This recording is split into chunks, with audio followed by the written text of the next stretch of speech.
26শে জানুয়ারি রাত 9টার দিকে র্যাব 1-এর একটি অভিযানিক দল গোপন সংবাদের ভিত্তিতে জানতে পারে জিএমপি গাজীপুরের টঙ্গী পূর্ব থানাধীন দওপাড়া এলাকায় খোকনবিলা নামের এক ব্যক্তির 5তলা ভবনে জাল টাকা তৈরির কারখানা খুলে বিপুল পরিমাণ অবৈধ জাল টাকা বিক্রয়ের জন্য অবস্থান করছে।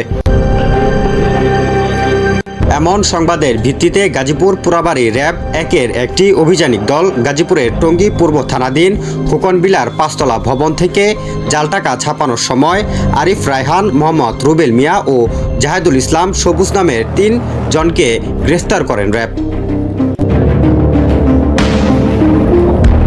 জানা যায় গাজীপুরের টঙ্গী আব্দুর রহমানের বাড়ির ভাড়াটিয়া হিসেবে ভবনের 5ম তলায় অবস্থান করছে এবং সেখানেই জাল টাকা তৈরির সরঞ্জামাদি দিয়ে ছাপানো হচ্ছে জাল টাকা।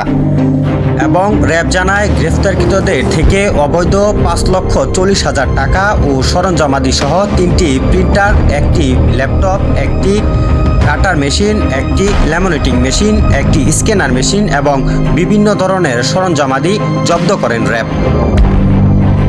র্যাব জানায় জব্দকৃত জাল টাকা ও সরঞ্জাম সম্পর্কে জিজ্ঞাসাবাদ করলে তারা জানায় কিছুদিন আগেও 25,000 টাকার বিনিময়ে 1 লক্ষ টাকার জাল নোট বিক্রয় করেছেন এবং দীর্ঘদিন যাবৎ জাল টাকার নোট তৈরি সহ বিক্রয়ের সাথে জড়িত এবং একে অপরের সহযোগিতায় জাল টাকায় তৈরি সরঞ্জামাদি নিজ হেফাজতে রেখে বাংলাদেশি মুদ্রা অবৈধ জাল টাকার বিভিন্ন নোট তৈরি করে বিক্রয়ের উদ্দেশ্যে এই অবৈধ কাজের সাথে জড়িত আছেন তারা।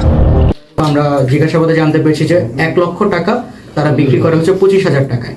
সেকশন না, সামনে আরো উপলক্ষ আছে, যেমন রমজান আছে, ঈদ আছে, পূজা আছে।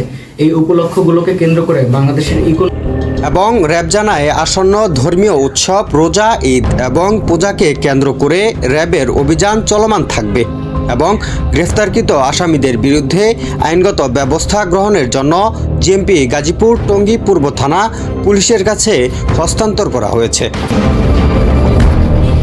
শাহাদাত হুসাইন, চ্যানেল A1, গাজীপুর।